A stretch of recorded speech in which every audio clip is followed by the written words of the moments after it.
રાજ્ય સરકારે આણંદ મહાનગરપાલિકાના ફાયર બ્રિગેડ વિભાગને અંડર વોટર કેમેરાની ફાળવણી કરી છે।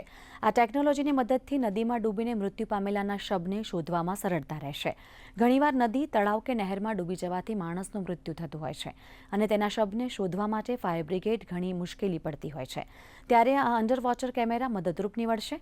તેની ખાસિયત એ છે કે આ કેમેરાથી 50 મીટર દૂર સુધી રેન્જના અંતર સુધી જોઈ શકાય છે।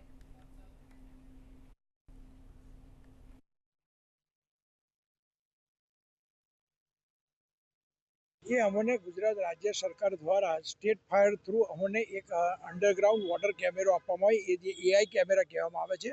तेनो उपयोग एक एवो छे के कोईपण तलाव, नदी के कुवानी में कोईपण माणस अंदर डूबी गयो होय तो अमने अंदर एक कैमेरो डूबाड़ी अने अंदर जोवाथी 50 मीटर सुधी अमने क्यांय कई जग्याए डेड बॉडी पड़ी छे, कई जग्याए माणस फसायो छे, अमने अंडर वॉटर बताववामां आवे छे, जेथी करीने अमारे मेहनत ओછી करवी पड़े अने फटाकथी मूळ जग्याए जई ए माणसने बहार काढी आपवामां आवे। एक सादो उदाहरण छे के अडासनी गाममां अमारे एक तळावमां एक माणस डूबी गयेल एवो मेसेज आवेल फायर ब्रिगेडमां, तो तात्कालिक અહીંથી જઈને ત્યાં 3 જ મિનિટની મય આ કેમેરા દ્વારા डेड बॉडी तात्कालिक शोधी आपी अने बहार काढी आपी।